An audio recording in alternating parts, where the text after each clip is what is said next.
You're watching ABC7 News at 7. Good evening, everyone. I'm Alan Cohen, and welcome to ABC7 at 7. We begin tonight with new details about the school shooting in Parkland. 17 dead, over a dozen injured. Today, sorrows and expressions of sorrows, but what is being done to make sure that this does not happen again? ABC's Stephanie Ramos has more from Parkland. Some students and neighbors tell us that the suspect involved in the high school shooting here in Parkland had a very strange character and even attacked animals as a child. Neighbors who lived near him for nearly a decade also say that he was very aggressive. The former student, suspected of gunning down 17 people and injuring 15 others, stepped into court for the first time this afternoon. Are you Nicholas Jacob Cruz? Yes, ma'am.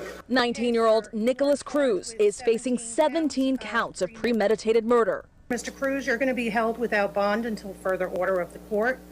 Police say Cruz opened fire at his former high school, Marjorie Stoneman Douglas, in Parkland, Florida. It was about 2 in the afternoon when the gunshots started outside the school Wednesday. Terrified students hiding in classrooms behind desks. I feel like I'm in a dream. I don't believe this is real. There's no way to describe what happened. White male, burgundy shirt, wearing a black hat, and either long black pants or shorts. He mixed in with a group of students that were running westbound. Cruz eventually caught a few miles away from the deadly scene by this officer from a neighboring department. Training kicked in. I pulled my vehicle over immediately, engaged the suspect. Authorities are now learning more about the suspect, described as a loner and crazy by neighbors and other students. He was always what he was. He was always weird, edgy, violent, aggressive. We are looking into his social media posts, his movements, his conversations leading up to the shooting. Some families left in absolute anguish. Friends, strangers, all coming together to remember the victims of one of the deadliest school shootings in the U.S. Where do we go? Who do we go to? How do we cope? Where do we find the strength? The FBI is now looking into how they handled a tip they received last year about a threat posted by the suspect on YouTube. In Parkland, Florida, Stephanie Ramos, ABC News. Back over to you. As a precaution, schools on the Suncoast are increasing security following the deadly shooting. In Manatee County, Superintendent Diana Green says there will be an increased law enforcement presence around all schools for the rest of the week. All middle and high schools have school resource officers. Now those officers will also rotate at elementary schools. The Sarasota County Sheriff's Office also has additional law enforcement at schools across the area. Parents may notice extra units around campuses when they pick up their children this week. Still, some here on the Suncoast are losing faith in lawmakers to create any significant change following another shooting tragedy. Democratic leaders like Florida Senator Bill Nelson spoke about the dangers of assault rifles to colleagues today, and Republicans like State Senator Bill Galvano are pushing instead for more guns among school security officers. But a lot of folks say they are done hoping both sides will ever come to an agreement that could lead to real change. Nobody is talking about preventative action to stop this.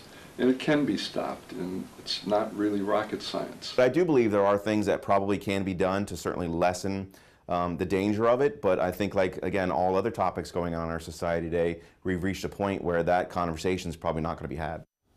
At Centerstone Behavioral Health in the Bradenton, mental health professionals say things like treatment and awareness are improving with more resources and advocates than ever before. In the nearly 19 years since the Columbine High School massacre in Colorado, a lot has changed as far as how law enforcement responds to mass shootings. Initial response protocol, first aid equipment, and training have all changed over the years. It used to be that officers waited for the SWAT team to arrive before they entered the scene of a mass shooting. Not anymore. In Columbine, the officers waited for the SWAT team to arrive on scene before they made entry into the school. And that just takes too long. So now we train our officers to have an immediate response into the schools. So when an officer arrives to a critical incident like a mass shooting, they will make immediate entry in order to go in and contact the shooter. Sergeant Ball says police in Sarasota also train partners in hospitals and schools, as well as their civilian employees, in active shooter training. Now let's head over to ABC7's Chief Meteorologist Bob Harrigan with the first alert forecast. Bob. Thanks, Alan. Yes, some clouds around this afternoon, but not many. We had some fog this morning, too, and although the clouds and fog were around at times, sunshine did peak at set out, and we warmed to 79. Not quite the 80-degree temperatures we've seen over the past couple of days, but still a beautiful sunset tonight. Lakewood Ranch, gorgeous weather out there this evening, and temperatures fairly warm, too. 71 degrees right now, the dew point 63. And the pressure continues to rise now, 30-24, and that means we're in for another pleasant evening as high pressure continues to dominate our weather just east of the state at the surface and the upper levels of the atmosphere. Look how clean and clear things are in the Gulf of Mexico right now with a steady east wind throughout much of the Bahamas. It's beautiful there, too, and it looks like that will persist, and it's not going to get bumped out of here as the trough in the jet stream is staying well west and north of our immediate area. Temperature right now 70 in Jacksonville, 74 in Orlando, 75 in Key West, and the evening planner, no problems. As far as weather goes, 65 degrees, just a few clouds at 11 o'clock. I don't think we'll see as much fog as we had this morning for the starts of tomorrow morning, so it should be quite nice out there. We are anticipating temperatures to stay above average, about 10 degrees above average, and rain chances well below average at 10% or less over the upcoming days. So a good weekend, another one, a nice weekend here. The weather is much better than the news. Absolutely. All right, thanks a lot, Bob. Still to come, what is our community doing to keep your kids safe, and what, if anything, are state and federal governments prepared to do?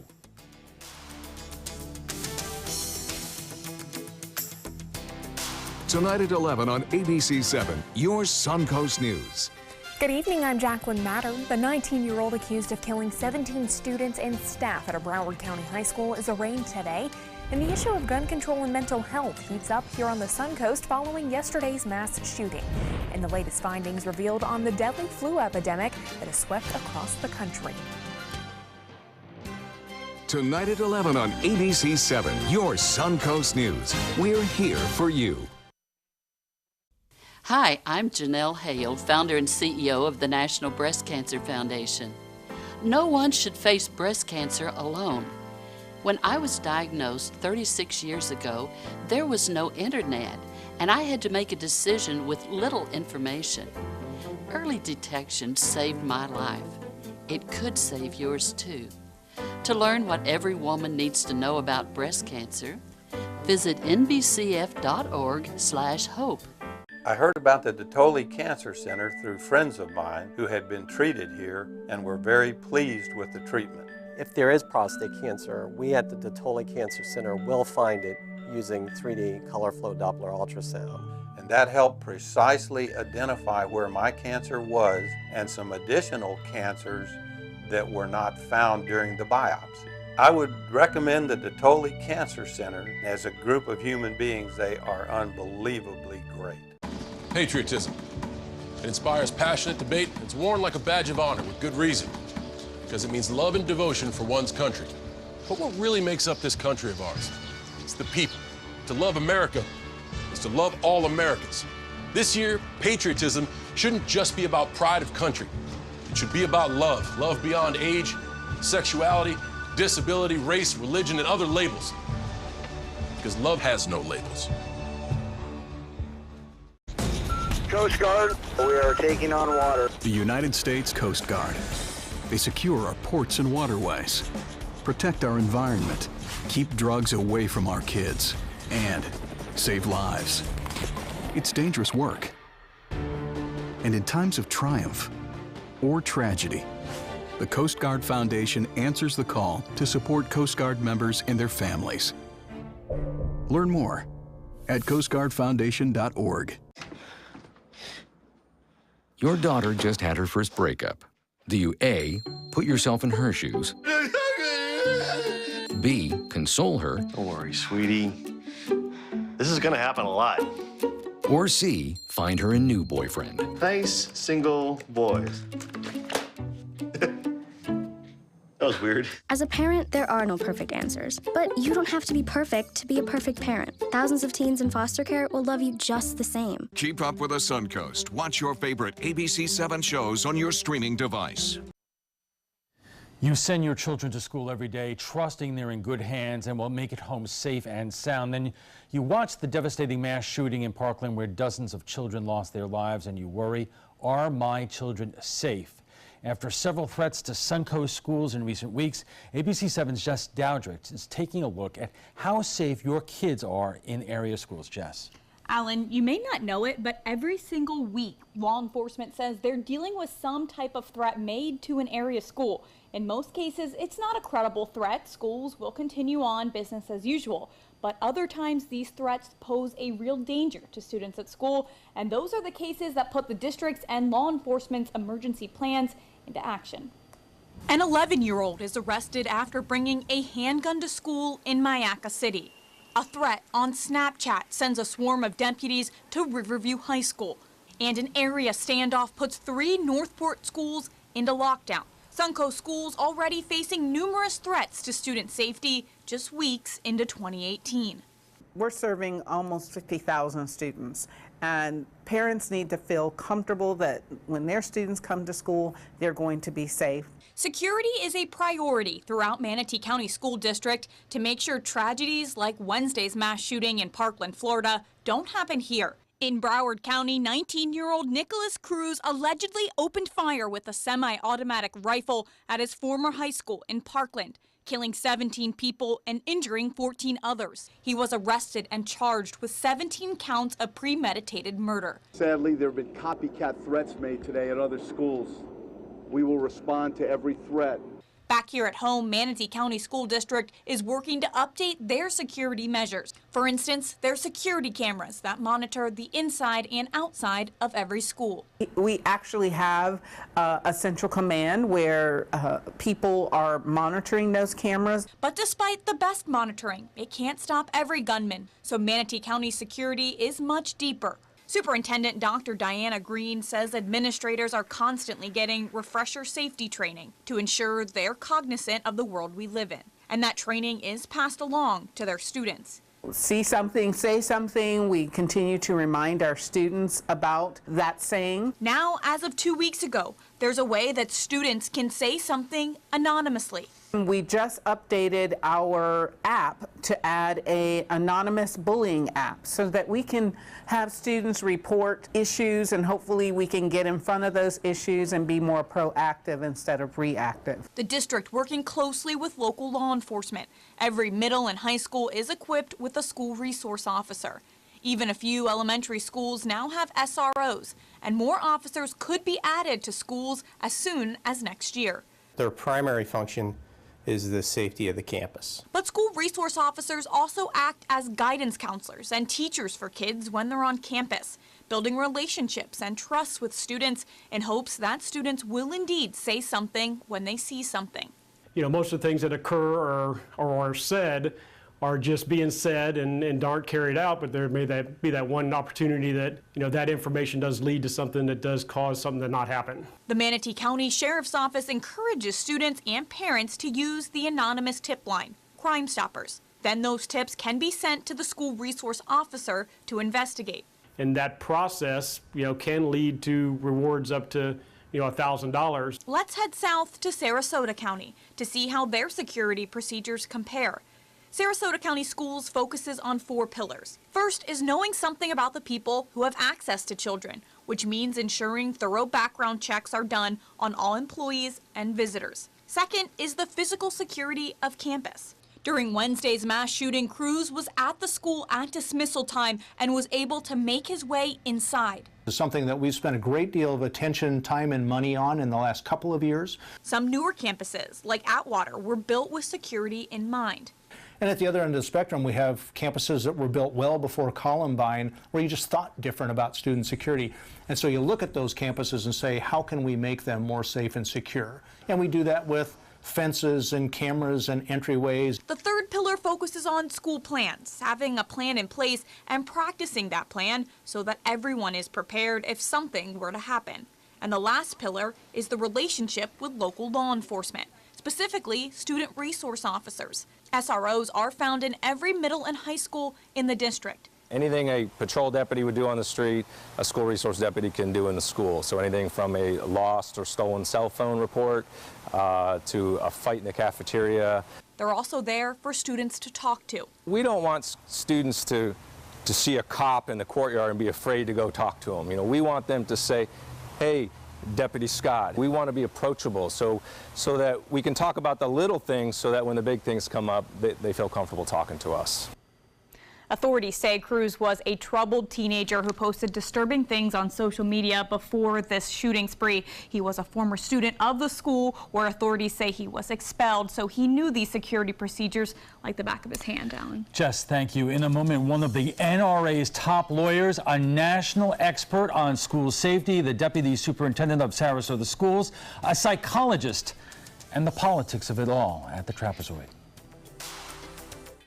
A promise was made, a promise that hit the beaches of Normandy, a vow that captured Iwo Jima, a contract that weathered Tet, a pledge that stormed the desert in Iraq, an IOU that braved IEDs in Kandahar. A promise was made to America's veterans. DAV fights to keep that promise, so all veterans and their families get the benefits and support they earned. For help, visit DAV.org.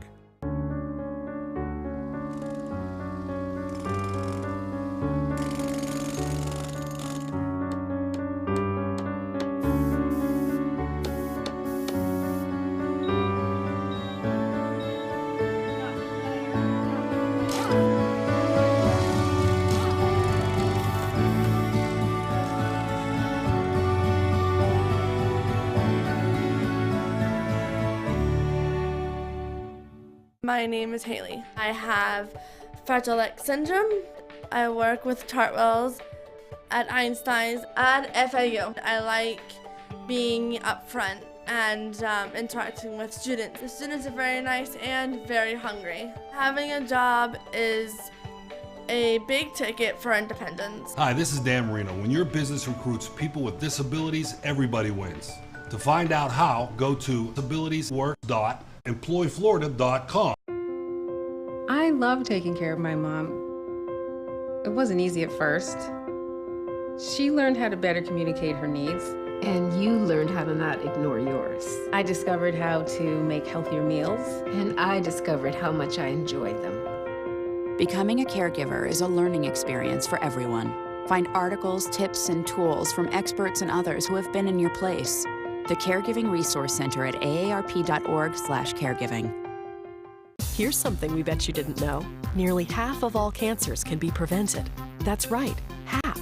Nearly 50%, mostly by making small everyday changes in your diet and controlling your weight, walking more, eating less, and eating foods that help you and your family to seriously reduce the risk of cancer.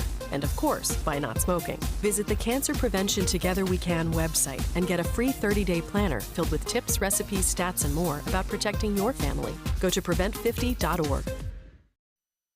Welcome back. For those of you who believe that it is too soon to start talking about what we need to do, we are. And we'll start by noting who isn't, like our local members of Congress. We reached out to Congressman Vern Buchanan to ask what he is prepared to do in the aftermath of the massacre of 17 people at a high school in his state, but we never heard back.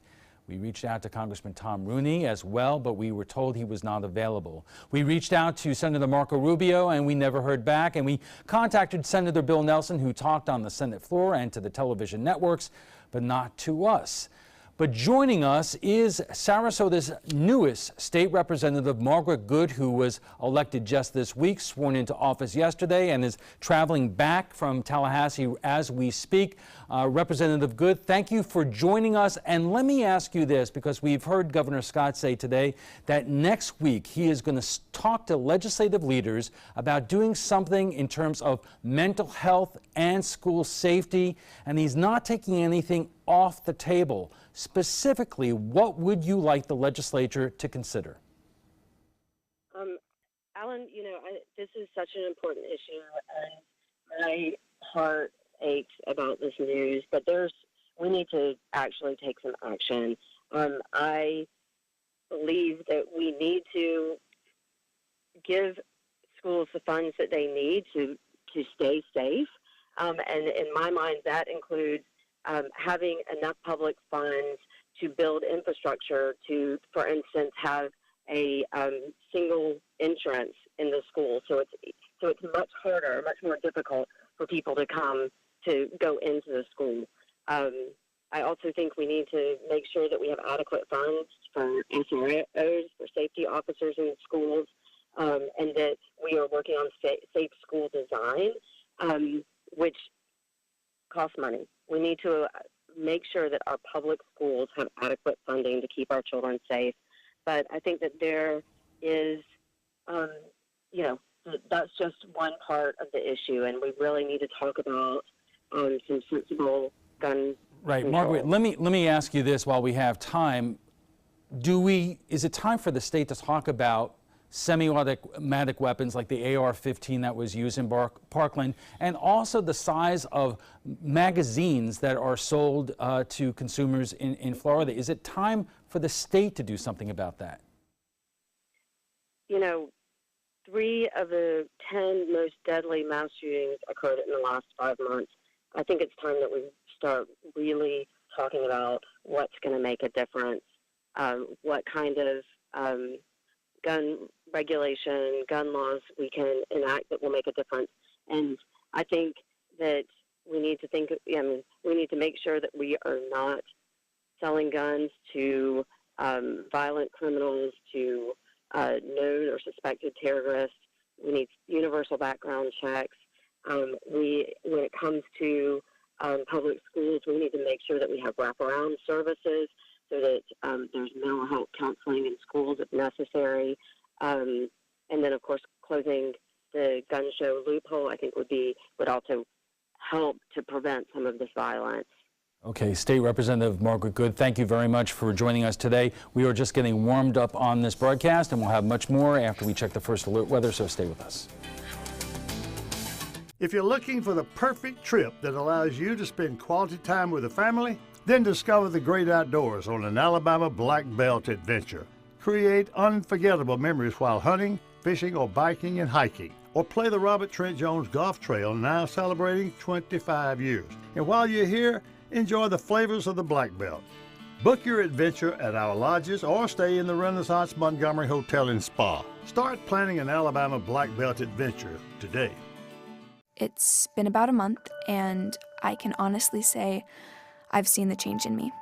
I went from being a depressed girl who didn't want help to this happy, caring girl who loves helping other people. I just really hope that people that went through what I went through get the help that they need, because their story is important and they are loved.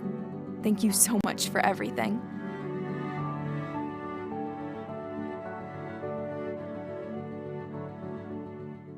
This is your brain. This is drugs.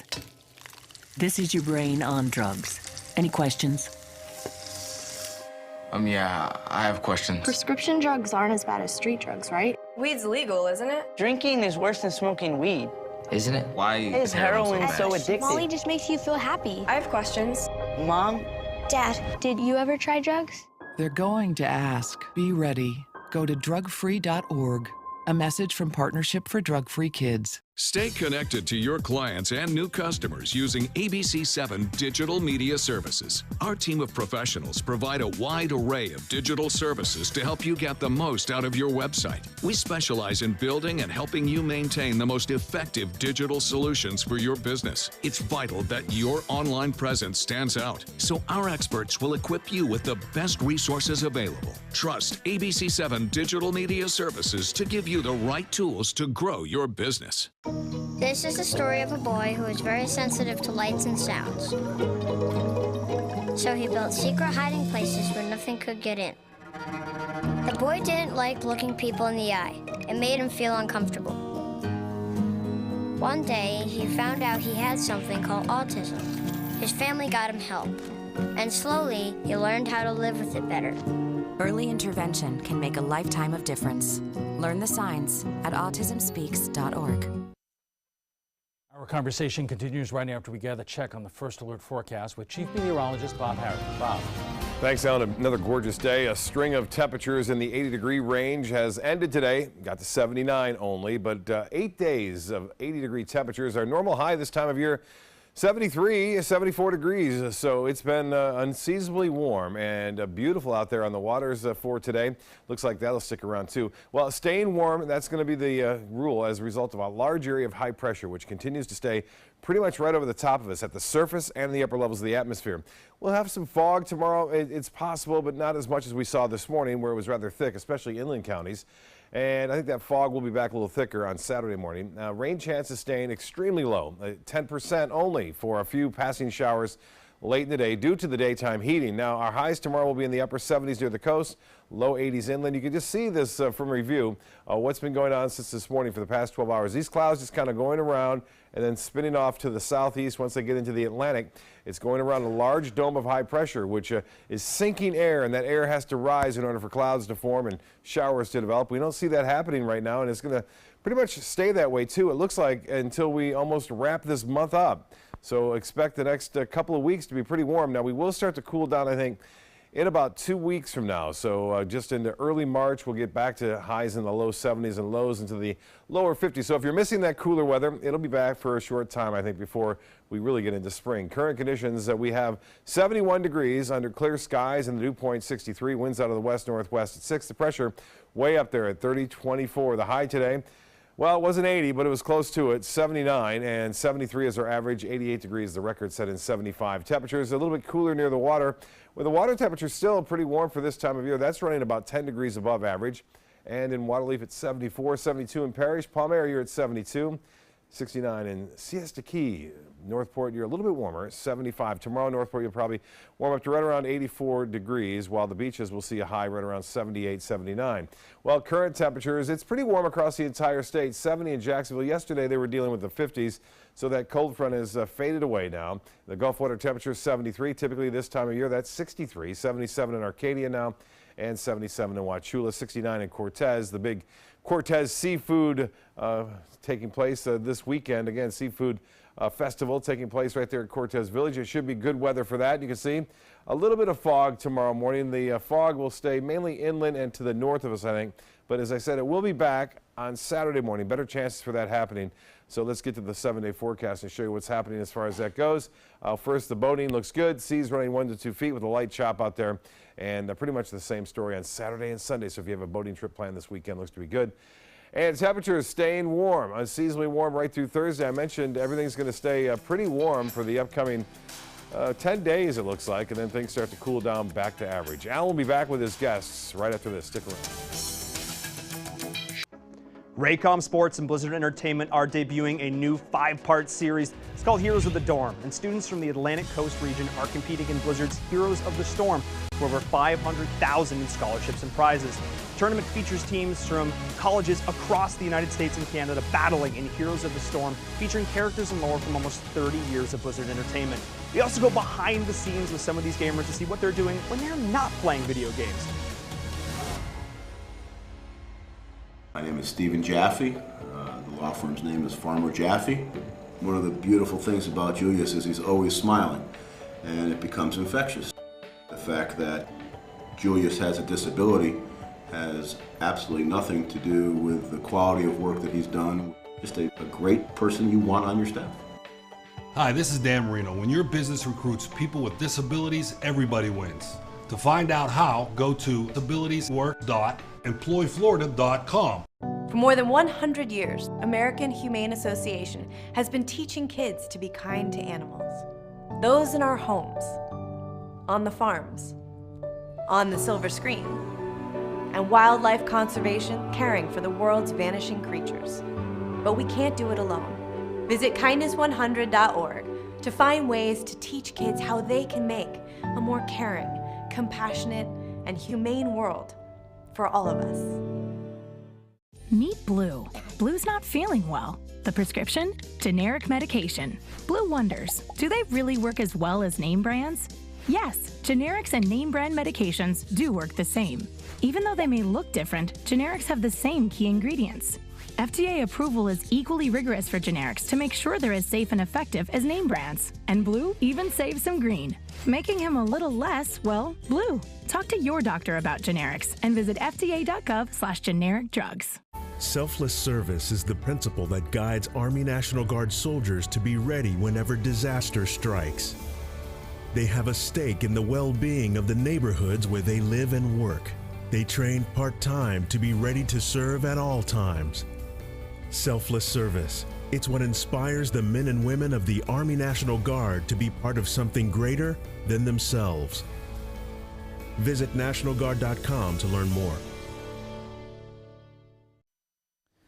Welcome back. It's happened again, another school massacre, this time in Florida, and many of us are looking for answers. And joining us for more are Bridget Ziegler, the chair of the Sarasota Board of Education, Deputy School Superintendent Scott Lempe, Ron Chapman, an attorney with the NRA, and Frank Alcock, a political science professor at New College. And joining us by Skype from the National Conference on Education in Nashville is Kurt Lavarello, Executive Director of the School Safety Advocacy Council, who, by the way, is a former police officer in Broward County. Thank you all for joining us, and let's start our conversation by listening to a student at Parkland who said this today earlier on CNN. What we really need is action, because we can say, yes, we're going to do all these things, thoughts and prayers. What we need more than that is action. Please, this is the 18th one this year. That's unacceptable. We're children. You guys are the adults. You need to take some action and play a role. Work together, come over your politics, and get something done. He's talking to us. He's talking to each one of us who is elected to office or an expert on politics or the media. And the question is, Governor Scott said that he's going to go back to Tallahassee next week, talk to legislative leaders about doing something, whether it's involved with mental health or school safety, and he's not taking off the table things doing about the availability of guns or magazines. Bridget, let me start with you. You know, some people are saying, let's have this conversation about weapons and magazines and the availability where a kid who is 18, 19 years old, like we saw yesterday, can buy this sort of thing. Well, I think first and foremost, I think we need to remember why we're here and how tragic it is. And we're talking about lives that were lost and families' lives that are completely changed forever. So it's easy to go into the partisan politics very quickly. And I want to applaud Governor Scott for quickly saying nothing's off the table. I think all of us around this table and around this community and country are ready to seriously figure out what we can do. And it's a multifaceted approach. It's going to come down to school infrastructure locally, and it's going to be down to mental health discussions. But I really think I want to possess extreme caution that we don't go, it gets so political so quickly, and we're talking about human lives. So I want to make sure we're cautious about that. Let's go out to Kurt Lavarello, who is at, we said, this National Education Association convention in Nashville. But interesting, Kurt, you told me earlier that only 2 sessions involving this entire conference where you have all these educators and superintendents around the country is dedicated to school safety. Yes, absolutely, Alan. We have probably over 75 sessions here, and I noted that only 2 were focused on school safety related issues. So one of the things I have said all along is we truly have to change the mindset of the education community. I mean, you know, it sounds great to sit back and say we're going to make school security a priority. It's another thing to actually demonstrate that. And I disagree with Bridget Ziegler because I know we've had this about the partisan politics in the past where we've said, now's the time to grieve. You know, and quite honestly, we've heard that before with the Pulse nightclub shooting, the Vegas shooting, all these other shootings we've seen. We've put on the back burner, and you know what? We're such a resilient nation. We bounce back from these tragedies very quickly, and they get shoved to the side. Yesterday, one of the more trending issues was this shooting on Twitter. Today, it's Jennifer Aniston's breakup. So these things get lost in the shuffle, and that student was absolutely right. Frank, why is the politics so vexing to us that, look, you have a lot of people in both sides of the political aisle who say something has to be done, not, you know, what exactly, but something has to be done. Right.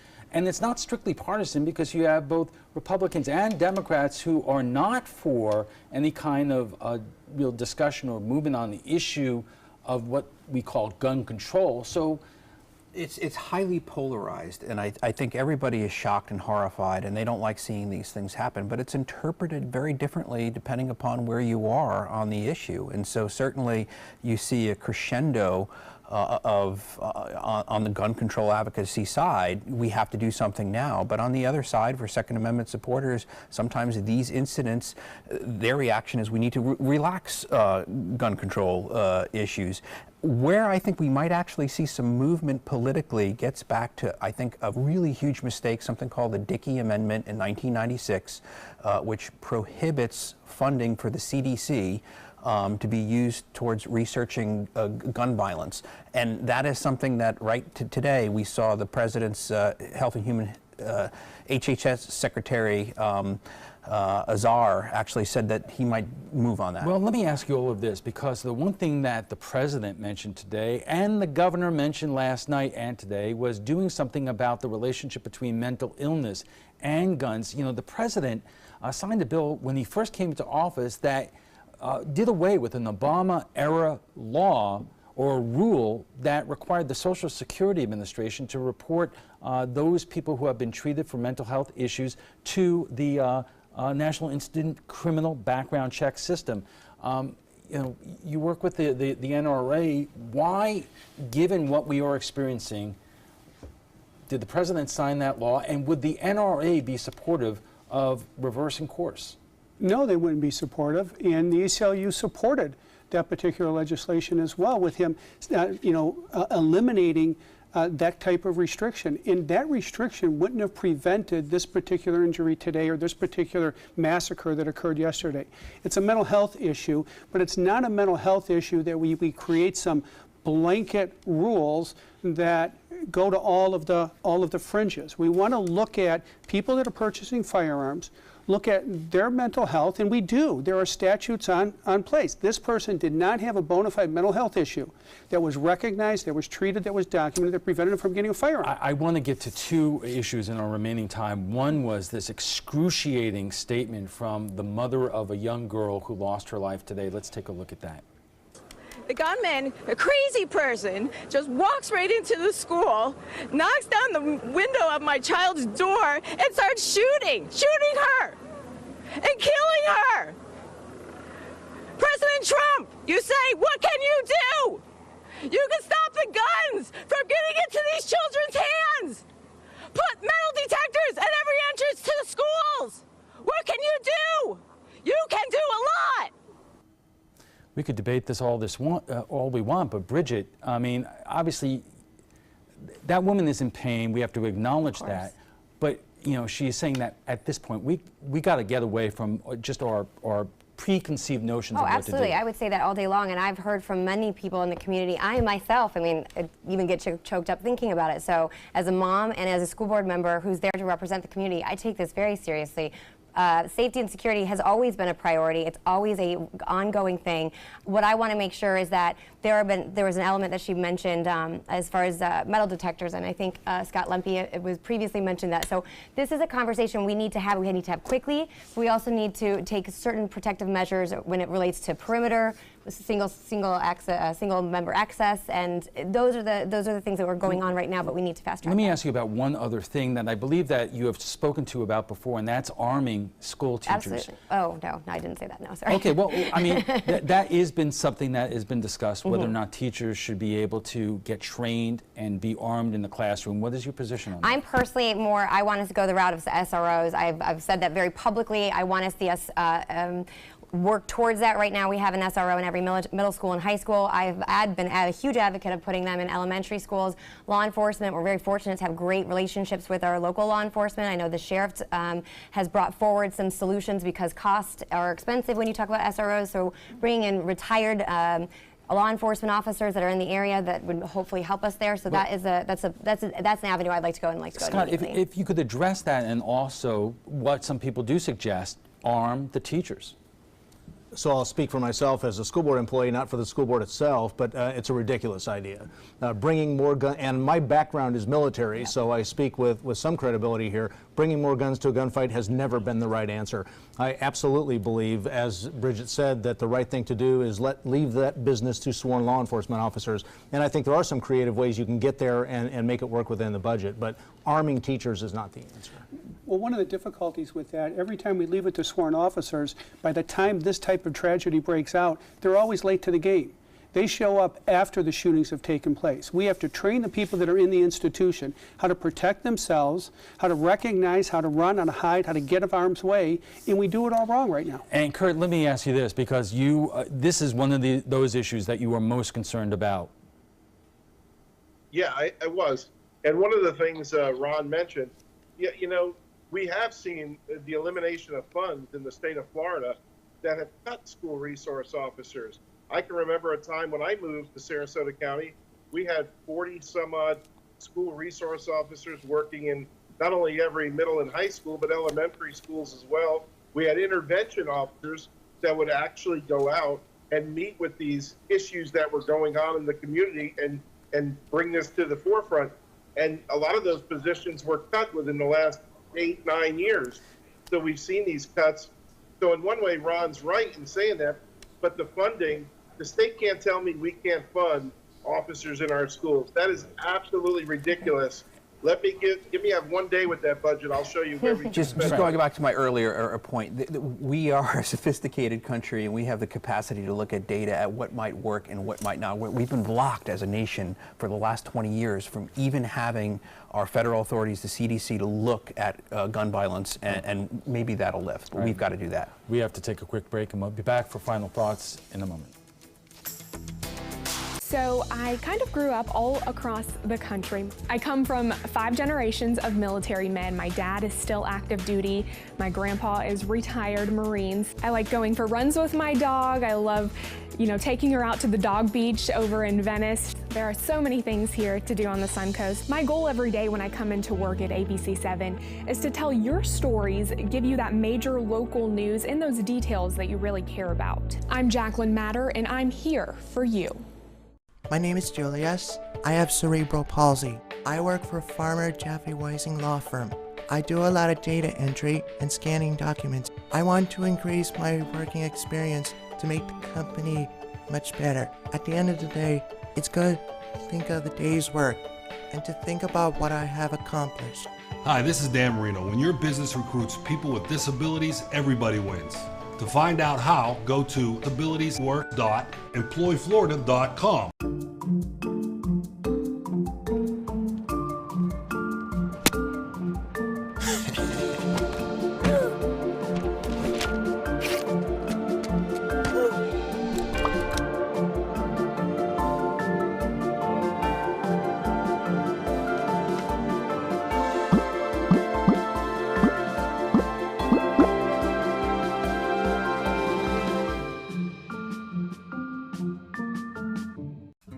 Witnessed him have 2 heart attacks in ICU. He went through seizures. We'd much rather have Aaron like this than dead. A lot of parents don't have that luxury. He can't talk. He can't walk. This is a condition Aaron will live with for the rest of his life because he abused prescription pills. Mind your meds. Learn more from the Partnership for Drug-Free Kids. Enjoy some of the best Suncoast restaurants on me. Just go to mysuncoast.com/dining, sign up for the newsletter if you haven't already, and you can win a $50 gift card to a restaurant in our area. We'll pick a winner each week, so go on our website and sign up now. We have heard from the president, the governor, talking about keeping guns away from the mentally ill. And joining us for more is clinical psychologist specialist Eddie Renier. Doctor, thank you so much for joining us. How do you do that? I mean, I would imagine that only a fraction of the number of people who have real mental health issues that they should not be able to access guns are actually adjudicated by a court of law and therefore legally would be denied access to weapons. You know, my feeling of this is that the mentally ill are blamed falsely for violence in this country. In fact, they constitute a very small minority, 5% of the violent acts in this country, the perpetrated violence act. Most of the violence, 95% or more of the violence committed in this country are not by the mentally ill, but the mentally ill get blamed for it. Well, let me ask you this, because an act like this, or an act of a mass-scale murder situation, isn't that in itself an act of mental illness? Well, you would think so, but most acts of violence in this country are caused by people with an intention for crime, vendetta, because they're angry, because they're on drugs or alcohol, or all of the above. They're angry, they are on drugs, or they've been drinking, and there's an argument, and someone gets killed.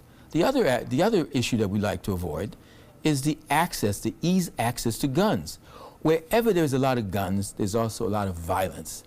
And so guns, violence, alcohol, and people lead to violence. In terms of this young man who was responsible for this massacre, how many people we saw in the last 24 hours that said if you ever wanted to see this coming, it was this young man? There were so many warning signs on social media, what he would say to other kids and other adults. Where did the system break down here? You know, one of the things we're not good at is identifying people who are at risk, people who are in trouble. And we really should have more public education about how to identify someone who's in trouble, whether it's from mental health or because it's a family breakup, divorce, or someone's preoccupied with extreme beliefs. We need to know how to identify who is at risk of doing something violent from those who are not. And no one talks about that. But this young man seemed to have left a barn door of evidence that something was wrong, and everyone ignored it. And that's tragic. I mean, he was removed from that school. He was went into a special school there, but in the end, because he was of age, he was able to buy a firearm like this. I mean, is that possibly the area where people on both sides of this issue could agree that we have to prevent it in some way? Absolutely. We need to register guns.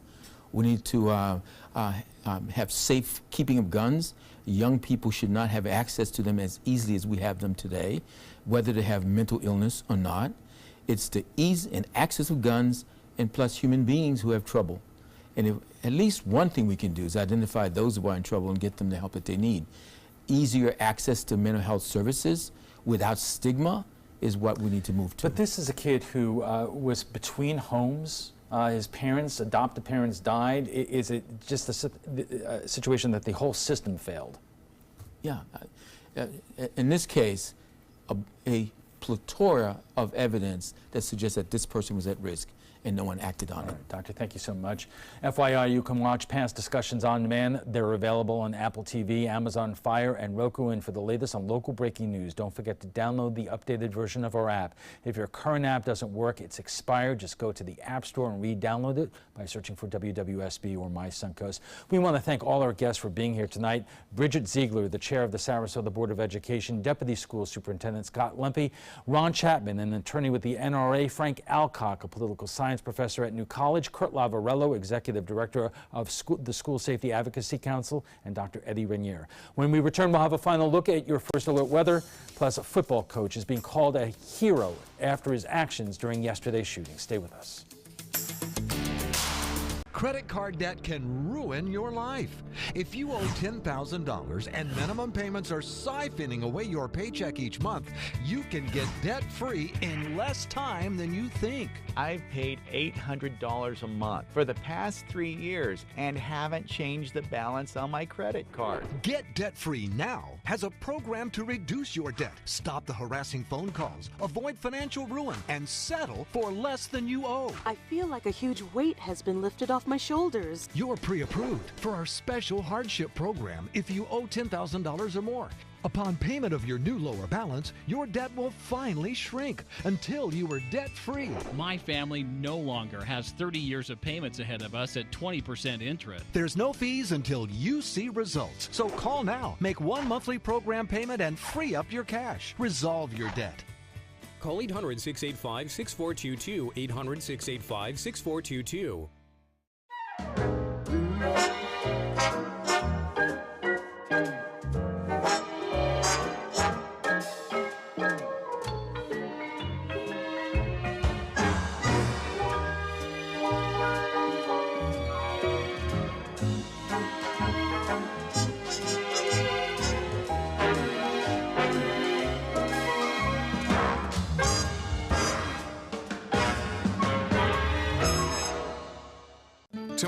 5 on ABC7's Good Morning Suncoast. Hi, I'm Ray Collins. And I'm Stephanie Webb. We've been counting down the most dangerous intersections on the Suncoast. We finally reached number 1. We'll tell you about the worst trouble spot in our area tomorrow on Good Morning Suncoast. John? A big ridge of high pressure sitting over the state of Florida glides south. What does that mean to our weather as we head into the weekend? We'll discuss that bright and early. Tomorrow at 5 on ABC7's Good Morning Suncoast. We're here for you. Your primetime headlines are coming up in a moment, but right now let's get the final check on our first alert forecast with Chief Meteorologist Bob Harrigan. Bob. Well, not much really going on, Alan. The same old story, really. Just maybe a degree or two cooler today than it has been, but still well above the average. 79, the official high at the airport. See a Casey Key webcam showing another gorgeous sunset. Ho-hum, right? We're down here enjoying this fine 80-degree temperature for 8 days now in a row, but today it stopped at 79. Staying warm, though. Morning fog possible. Not as much of a chance as the morning fog because a little drier air has moved into the surface. And the rain chances staying extremely low, 10% for just a passing shower late in the day on both Friday and Saturday. And that ring of dry air continues to hang on through the Gulf of Mexico and throughout much of the northern Bahamas, stretching off into Florida right now. It's a double-barrel high-pressure system, both at the surface and in the upper levels of the atmosphere, not allowing anything to move on in anytime soon. There are a couple of systems that will bring some snowfall, though, to the Midwest and the Ohio Valley, looks like coming up this weekend. 71 still right now, 69 at Bradenton. And the same at the Bradenton Country Club. Sarasota now at 69, Palmyra 70, and Lake Sarasota 70 degrees, Osprey 69. Same temperature now in Rotunda. Northport, you're at 74, and Port Charlotte at 72 degrees. Temperature statewide, it's a little warmer today than it was the last couple of days because that cold front has been modified now. It's no longer a front. It faded away. 70 in Jacksonville, Orlando at 74. Pretty nice across the entire state. And the state really living up to its name today. Sunshine over everywhere across from the Panhandle down south to the Keys. 73 on the water temperature, that's running high, and 69 for Inglewood now, and Mayaca City at 74 degrees. The wind and fog forecast is not showing up nearly as impressive as it has been the past couple of nights. I think it'll be back more so on Saturday morning, so keep that in mind. Although it should not be a factor tomorrow, too much of a factor. We will see some areas of patchy fog developing. Now the Futurecast is showing a cold front coming down. It gets close once again. It brings an increase in clouds to the southeast. Some showers there, but not much here. And this is Saturday morning depicted at 6 a.m. and you'll start to see that low cloud and fogginess come back into the weather picture for us on Saturday, and should be around on Sunday too. Now, as far as our forecast is concerned, we are anticipating nice weather tomorrow, and it looks as though the Futurecast showing some rainfall mainly across Illinois, southern Indiana, Ohio, and West Virginia. It changes over to snow a little bit in West Virginia, but the next storm that moves down a clipper out of Canada will bring some snow into Chicago and Columbus, some freezing rain into central Ohio and New York. Look at that. Heavy snow there, and as well as Philadelphia. So just wanted to show you that too. If you're visiting from up there, you're going to enjoy our weekend. For boaters tomorrow, a little bit of morning fog. It should not be too bad. Winds out of the south, turning to the west at 5 to 10 knots. And here it is. Wow, not much change all the way through the next 7 days. Just a slight chance for a shower on Tuesday. Washington's birthday, 82, 83 on Thursday, and a little bit of fog tomorrow morning. Alan will be back with primetime headlines right after this. Stick around. My name is Stefan Campagna. We're Ben Gates and Dramus, and here is your law tip of the week. If you've been injured or arrested, I know this feels like the end of the road, but really it's the beginning of a long, potentially stressful process. So give us a call. Let us give you some peace of mind. Alex Karras Lincoln's 40th anniversary sale. Drive a brand new 2018 Lincoln MKC for $279 per month, or the Lincoln MKZ for $299 per month. We have a great selection of certified pre-owned Lincolns. These vehicles have warranties up to 100,000 miles and come with complimentary roadside assistance. Alex Karras Lincoln, where our mission statement is consistent commitment. Every client, every time. Located 2 miles north of the Sarasota-Bradenton Airport on US 41. SRQ Performance Parts provides parts and accessories from over 300 manufacturers, so you can get that new manifold, carburetor, gasket, bolt kit, or nitrous oxide system fast. We'll help you beat the competition. Call or visit SRQ Performance Parts online today for all your high-performance parts and advice. What if you had a medical emergency away from home? My chest hurts. I can't breathe. What you need is Mobile Help, America's premier mobile medical alert system. Most systems only work at home, but with mobile help, you get help outside the home with coverage nationwide on one of the largest cellular networks at the press of a button. Call the number on your screen for a free full-color brochure. We'll send you everything you need, including this base station, the patented mobile device, and the waterproof pendant and wrist button. You can also add the fall button that automatically detects falls and signals help. Call today and receive a risk-free 30-day trial. There is no equipment to buy and no long-term contract. For a limited time, you will also receive a free emergency key box with your plan purchase. Remember, mobile help keeps you safe coast to coast. Call 1-800-916-8638. That's 1-800-916-8638. Thousands of award-winning Honda SUVs are on sale from $189 a month during the Honda President's Day sales event. You've got to see these SUVs. Get a surprisingly spacious 2018 HR-V, $189 a month, or step up to Pilot for $289 a month with available seating for 8. Plus, we have Motor Trend's SUV of the Year, the 2018 CR-V, and Ridgeline, a Car and Driver's 10 Best. All on sale for up to $3,805, less than the competition, at your local Honda dealer. Checking primetime headlines with many tragedies like this one in Parkland, there are acts of heroism. A football coach's bravery saved the lives of students while sacrificing his own. Assistant football coach and security guard Aaron Faze attended Marjorie Stoneman Douglas High School in Parkland, and he spent his entire career there. When gunfire rang, Faze threw himself in front of the students to shield them from the bullets. He was rushed to the hospital and into surgery, but later died from his injuries. Faze was among 17 people killed when the former student stormed the campus with a rifle. The massacre is the deadliest school shooting in the U.S. since 26 children and adults were killed at Sandy Hook Elementary School more than 5 years ago. It is time to demand action. There may not be a single solution, but right now it appears the biggest obstacle is us. We leave you with the cost in human lives. Images of some of the victims killed in yesterday's shooting. May their memory be a blessing.